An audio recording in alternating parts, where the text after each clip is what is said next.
Bismillahirrahmanirrahim.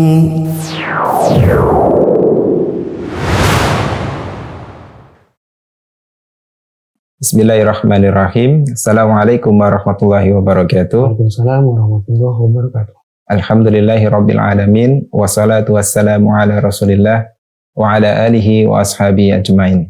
Para pemirsa Mufid TV rahimakumullah, khususnya para peserta program MIA, Mufid Islamic Academy.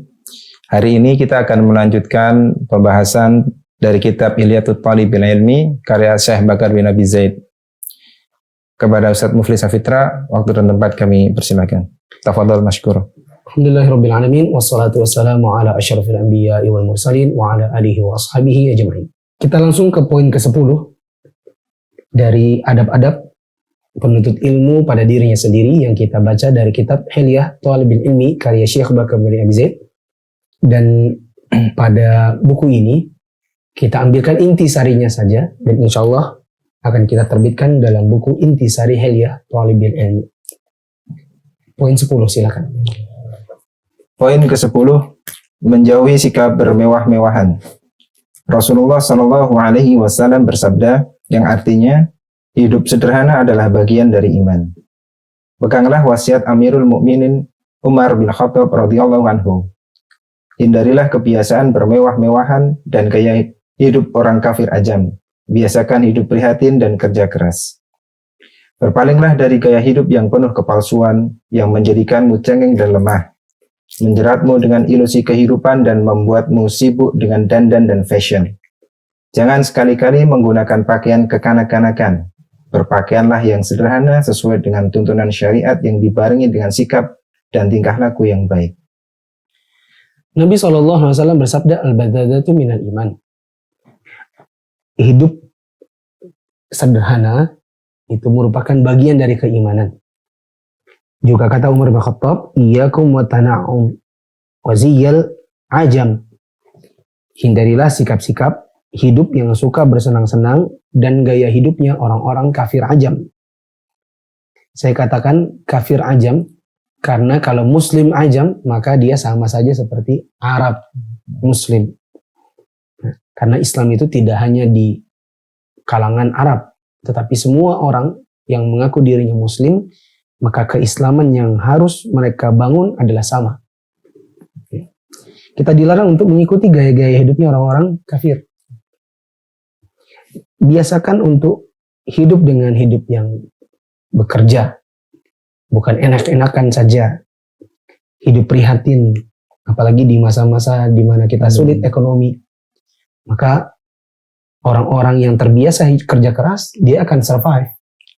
Orang yang terbiasa hidupnya nyaman, ketika tiba-tiba usahanya diterpa, musibah, pandemi, stop, ya, kehilangan pangsa pasar, apa yang terjadi? Mereka akan linglung, akan kebingungan, bahkan bisa jadi stres, malah bunuh diri. Ya. Tapi kalau kita terbiasa untuk hidup yang memang hidup prihatin, maka insya Allah akan mudah dalam menghadapi masa-masa sulit. Saya cerita sedikit. Waktu masih bujang, ceritanya ada dua pilihan akhwat lah. Yang satu anak orang kaya raya, sedangkan yang satu adalah dari desa. Yaitu istri saya yang sekarang. Di mana waktu saya lagi menikah pun, untuk dapatkan sinyal telepon itu harus pergi dari rumahnya sekitar 5 kilo. Masya Allah. Jauh saja. Ya berarti desa toh. Desa. Ya. Waktu menghadapi dua pilihan yang saya agak bingung, maka saya ngomong sama salah seorang ibu-ibu. Ibu-ibu itu bilang, kalau dua-duanya agamanya baik, tentu saya lebih pilih yang hidupnya desa. Kenapa? Karena anak orang kaya, kalau suatu saat kamu susah hidup bersama. Ya. Dia mungkin akan meninggalkan kamu. Tapi kalau yang terbiasa hidup di desa, terbiasa hidup sederhana, kamu susah, dia pun akan bersama kamu. Disebutkan juga oleh Syekh Bakar bin Abi Zaid, berpalinglah dari gaya hidup yang penuh kepalsuan, yang menjadikanmu cengeng dan lemah, menjeratmu dengan ilusi kehidupan dan membuatmu sibuk dengan dandan dan fashion. Contohnya orang-orang yang mungkin terbiasa untuk melihat dunia ini dengan orang-orang yang ada di atasnya. Lihat orang punya rumah terus, kapan ya punya begini juga. Lihat orang punya mobil, kapan ya. Lihat orang punya ini, kapan ya. Lihat orang lihat handphonenya bagus, kapan ya. Ya, itu akan mudah terjerat pada ilusi kehidupan, dan kadang-kadang kalau tidak diukur dengan kemampuan, orangnya akan jadi nekat. Contoh, gaji cuma 3 juta, mau nekat mau berhutang riba demi dapatkan mobil Mini Cooper misalnya.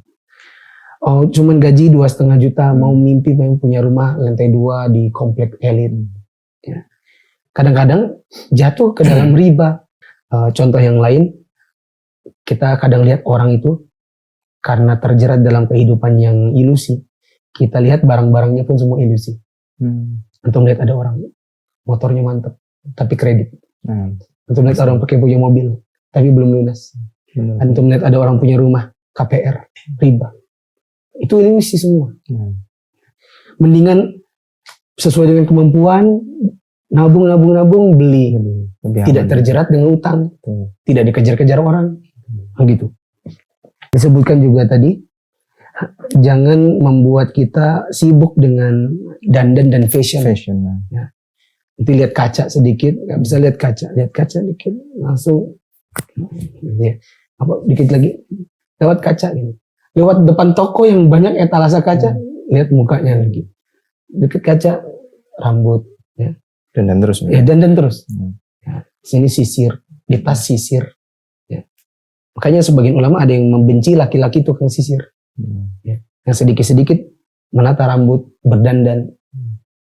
Tapi saya juga tidak mengatakan nata rambut itu tidak usah. Ya. Tapi yang saya maksudkan adalah terlalu banyak. Ya.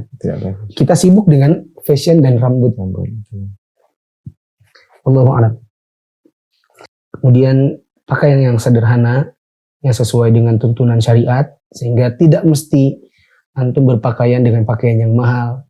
Sekiranya, ini kalau anak pribadi ya, tapi anak tidak ingin mengeneralisir. Kalau kita bisa dapat baju yang dengan harga 100.000 pun sudah bagus, dengan kain yang sebenarnya sudah oke. Kita tidak mesti dengan merek tertentu sih sebenarnya. Ada orang demi merek itu 500 pun gak ada masalah, karena fanatik dengan merek. Dalihnya biasanya adalah ini kan kenyamanan. Ya. Sebenarnya tidak juga, kain kan di mana-mana ya. Kain apa sih yang mau diinginkan untuk kenyamanan itu? Orang lebih banyak terpaku pada merek, karena dengan merek tertentu image akan naik misalnya. Prestis kali itu. Ya, makanya antum kokonya antum ya. Ana pribadi, kalau antum lihat misalnya di baju-baju yang ana punya, itu nggak ada harus merek-merek khusus. Ya. Kadang-kadang beli di Bandung harga 100.000. Kalau ke Jogja misalnya lewat dekat Solo pernah punya baju 30.000. Gitu. Karena bagi ana yang penting baju ini sesuai dengan syariat, sudah nyaman, tidak mesti dengan merek-merek, apalagi yang mahal-mahal. Nah, kita jeda dulu, silakan. Demikian para pemirsa Mufid TV, kita rehat dulu sejenak.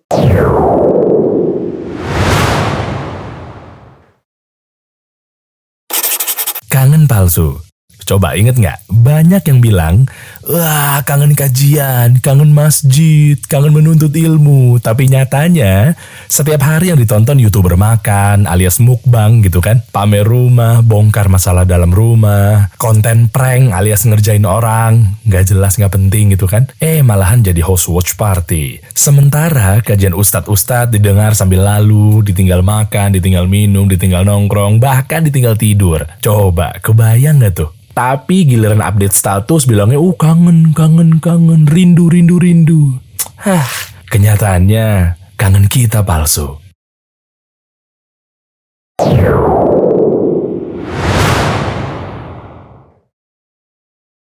Teman-teman yang dirahmati Allah, kita kembali dalam pembahasan kitab Hilyah Thalibul Ilmi. Ustadz, ana ada pertanyaan Ustadz. Ya. Tentang kemewahan itu sendiri Ustadz. Dalam syariat Islam itu bagaimana batasan dikatakan suatu hal itu mewah Ustaz? Mewah pada satu tempat dengan tempat yang lain, satu zaman dengan zaman yang lain, itu standarnya adalah off. Insya Allah. Al-'adatu muhakkamah. Ini salah satu kaidah fikih. yang mengatakan bahwa adat istiadat itu bisa menjadi tolak ukur untuk menetapkan sebuah hukum bila memang tidak ada hukum yang pasti.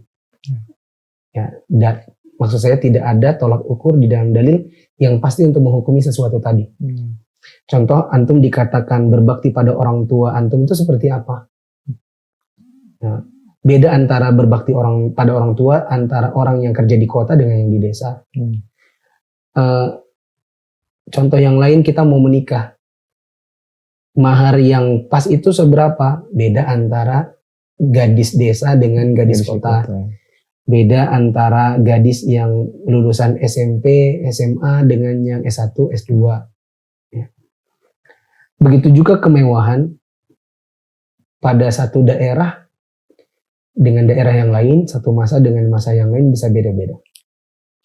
Kita bisa bertanya kepada ahli ilmu setempat. Bila kita ingin menetapkan sesuatu itu sebagai sesuatu yang bermewah-mewahan atau tidak. Begini, pertama bedakan antara mewah dengan bermewah-mewahan. Ya. Mewah bagi orang yang penghasilannya kecil, ya, tidak begitu mewah bagi orang yang punya penghasilan besar. Misal orang yang menggunakan handphone, anggaplah yang kameranya udah 4. Ya. Bagi orang yang pendapatannya kecil, ya itu sudah mewah. Dia dengan kamera 1 pun udah cukup. Jadi kalau kamera 4 itu mewah baginya. Ada juga hal yang di daerah manapun itu sesuatu yang mewah. Ya. Contoh mobil mewah. Ya. Kalau kita sebut merek Mercy, BMW, Lamborghini. Kayaknya antum taruh dimanapun itu sesuatu yang mewah. Rumah miliaran. Itu antum taruh dimanapun itu sesuatu yang mewah. Contoh yang lain adalah merek khusus baju. Ya. Louis Vuitton. Ya, LV. Apa yang orang suka beli ya? Hermes. Ya, tulisannya Hermes. Ya. Bukan nasir Hermes ini, Hermes. Ya. Yang tasnya bisa sampai 2 miliar. Ngucapinnya susah aja.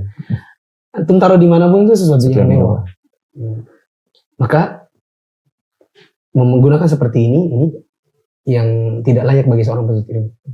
Jadi kalau ditanya apa standarnya mewah atau bermewah-mewahan, orf. Dan kalau antum tidak tahu orfnya seperti apa di satu tempat, antum bisa bertanya kepada ahli ilmunya. Ya. Kita lanjutkan lagi di poin yang berikutnya. Tinggal sedikit. Poin yang ke-11, menghindari keributan. Jagalah diri dari keributan dan pertengkaran. Kekeliruan kerap muncul saat terjadi keributan. Ya. Menghindari keributan yang dimaksudkan oleh Syekh Bakar bin Abi Zaid ini maksudnya adalah kita menghindari orang bertikai, ribut tentang suatu masalah bila kita di situ datang dan tidak menyelesaikan masalah, bahkan nambah-nambahin masalah. Tapi kalau misalnya ada orang ribut rumah tangga, kemudian mereka mengadu, kita masuk mencemplungkan diri ke dalam masalah mereka dengan mendengarkan kedua belah pihak karena kita punya kapasitas untuk menyelesaikan, ini beda lagi.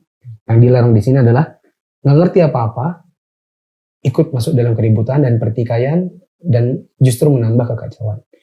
Yang sering anak lihat adalah sebagian ikhwan yang penuntut ilmu di media sosial sering sekali ribut. Ya. Lanjut 12. Poin yang ke-12, perhatian. Hiasilah diri dengan sikap perhatian. Perhatikan saat sedang berbicara. Apa yang dibicarakan dan apa dampaknya. Berhati-hatilah dalam memilih diksi dan ungkapan. Jangan menyulitkan diri dan seolah-olah pintar. Perhatikan cara memilih kalimat yang tepat dalam sebuah diskusi agar bisa menyampaikan maksud dengan tepat. Perhatikan juga ketika seseorang bertanya sehingga bisa memahami pertanyaan sesuai dengan maksud si penanya dan tidak muncul hal yang ambigu. Harus ada perhatian sebagai penuntut ilmu. Misalnya memperhatikan saat kita sedang bicara, apa topiknya dan apa dampaknya kalau kita bicarakan. Ada pepatah mengatakan likulli maqam maqal. di sebagian tempat ada pembicaraan yang tepat. Ada pembicaraan yang bisa dibicarakan di sebagian tempat dan waktu yang tepat. Ada sebagian pembicaraan benar, tapi karena waktu dan tempatnya tidak tepat, jadi tidak tepat. Di mana sebagian orang justru salah tangkap. Ya. Misal kita baru dakwah di satu masjid, baru hari pertama, yang dibicarakan sudah masalah bid'ah atau adat istiadat orang setempat, maka tentu akan membuat orang antipati. Ya. Ada kalanya kita menunda pembicaraan, bukan untuk menutupinya, tapi menunda sampai waktu yang pas. Gitu. Itu sebagian orang mau berdakwah karena yang dia pertama kali pelajari adalah tentang jenggot dan isbal. Pergi ke satu tempat yang didakwakan itu jenggot isbal, jenggot isbal, jenggot isbal. Yang lebih penting seperti tauhid, jadinya di nomor 2 kan. Mungkin karena memang tidak memahami dengan baik. Akhirnya orang ketika mendengar dia yang diomongin jenggot isbal, isbal apaan sih? Ini loh celananya gini. Orang bisa antipati. Masalah yang jauh lebih penting seperti sholat, seperti bertauhid, akhirnya orang malas dengarnya. Ya. Karena awalnya dibuka dengan pembicaraan yang mungkin benar, tapi tidak pas waktu dan tempatnya. Perhatikan diksinya, pilihan katanya. Nah, misal kita ngomong di kampung, nggak seperti ngomong dengan orang di kota. Ya, penggunaan bahasa asing terutama. Seperti antum ingin ngisi kajian, ya, terutama teman-teman yang menjadi mu'allimin, mu'allimat. Teman-teman juga yang mengikuti Mufid Islamic Academy. Ketika nanti antum sudah terus mengikuti kajian ini, terus bertambah ilmu antum, lalu antum ingin berdakwah. Dilihat juga, antum dakwah kepada siapa. Antum sudah bisa baca kitab. Pertama kali antum dakwahin, semua langsung baca kitab. Kadang-kadang ada sebagian orang awam yang ketika dibicarakan dengan bahasa asing, langsung gak nyambung. Padahal kalau mungkin dia mau sabar dengar Indonesianya, paham dia. Tapi kitanya juga sebagai da'i harus sabar. Ada kalanya kita mungkin, seperti aneh, kadang dicemooh sebagian penuntut ilmu. Oh itu ustadz yang kalau ngisi selalu bahasa Indonesia. Nggak ada baca kitabnya. Jangan-jangan nggak bisa baca kitab. Kita sabar aja dengan omongan orang seperti itu. Karena yang penting kita paham, kita dakwah kepada siapa. Dengan gaya dan metode seperti apa. Harus menyesuaikan mad'unya. Ya. Waktu anak kerja dulu, manajer anak pernah bilang gini, berbicara dengan kadar yang paling minim di kalangan audiens Anda. Audiens Anda yang paling minim misalnya penangkapannya segini, ya jangan bicara segini. Karena dipastikan ada orang yang nggak paham. Begitu. Maka hati-hati, misalnya antum bisa bahasa Arab, mungkin ada kalanya direm dulu. Yang penting maksud kita di awal-awal dakwah itu tersampaikan. Yang terakhir, tekun dan teliti. Poin yang terakhir, yakni poin yang ke-13, tekun dan teliti. Hiasi diri dengan sifat ini, terutama dalam menghadapi hal-hal yang penting, seperti dalam proses belajar. Siapa yang tekun, niscaya akan berkembang. Kita kalau belajar secara tekun, insya Allah akan semakin berkembang dari sisi keilmuan. Sebagian orang itu ada yang belajar tapi kurang tekun. Ya, belajarnya lompat-lompat. Makanya teman-teman, khususnya peserta atau mahasantri di Mufid Islamic Academy, ini baru awal, level 1, baru beberapa pertemuan. Bila antum mengikutinya tidak tekun, maka ya saya yakin berhenti di tengah jalan. Dan berhenti di tengah jalan, akhirnya antum kembali lagi kayak dulu. Lompat sana, lompat sini. Belajar ini nggak selesai, belajar situ nggak selesai. Sini bukunya baru setengah, skip lagi. Belajar sini bahasa Arab, belum apa-apa, berhenti. Akhirnya ilmu nggak ada yang betul-betul dapat sepaket. Jadi sebuah paket ilmu di dalam diri kita untuk kita ajarkan juga kepada orang lain. Gitu. Belajarlah dengan tekun dan bersabar terhadap proses belajar menuntut ilmu yang mungkin lama, yang mungkin kok tidak seperti yang kita mau. Mungkin itu ada pertanyaan sebelum ditutup. Bagaimana tipsnya Ustadz? Atau mungkin tips dari Ustadz untuk kita para penuntut ilmu ini agar kita senantiasa semangat, kemudian tips agar kita tekun dan teliti Ustadz, sehingga kita dapat belajar secara kontinu begitu, agar tidak putus di tengah jalan. Nomor 1 itu adalah target. Ini menurut Ana ya. Apa yang antum inginkan dari suatu perbuatan? targetnya antum taruh di mana, itu akan menentukan langkah-langkahnya. Kalau kita dulu habis lulus SMA, antum kuliahnya apa? Kuliahnya teknik perminyakan. Perminyakan. Apa yang antum inginkan dari perminyakan? Kenapa antum nggak ngambil aja misalnya ilmu budaya? Antum punya target kan? Saya mau jadi seorang engineer. Saya mau kerja di sebuah perusahaan petroleum, gas. Saya ingin kaya. Saya ingin punya rumah di komplek elit. Saya mau gitu kan? Iya kan? Artinya target seperti itu membuat antum akan berusaha keras untuk mendapatkannya. Coba dulu teman-teman kita satu sekolah misalnya mau jadi, antum mau kuliah di mana? Oh, aku mau kuliah di UGM. Ambil apa? Kedokteran. Kenapa dia mau kuliah kedokteran? Karena dia tahu ada target di sana. Apa yang mau dicapainya? Kekayaan. Kayak kalau jadi dokter, insya Allah nggak miskin. Gitu. Akhirnya dia berusaha keras untuk belajar dan mencapai apa yang dia inginkan. Jadi kalau antum bertanya apa caranya, apa tipsnya, maka anak katakan pertama kali target antum itu dirumuskan dulu. Antum mau ngapain? Ini ya, sangat beda antara orang yang belajar untuk dirinya sendiri dengan orang yang belajar untuk dirinya dan ingin menyampaikan kepada keluarganya, temannya, tetangganya, dan orang-orang di sekitar. Effort yang akan keluar itu beda. Gitu. Semakin bagus visinya, tujuan pencapaiannya, insya Allah akan semakin berusaha tekun dalam menjalankan proses belajar. Mungkin ini dulu, silakan ditutup. Jazakallahu khairan. Demikian teman-teman untuk episode kita hari ini. Insya Allah kita akan bertemu pada episode berikutnya. Wassalamualaikum warahmatullahi wabarakatuh. Waalaikumsalam warahmatullahi wabarakatuh.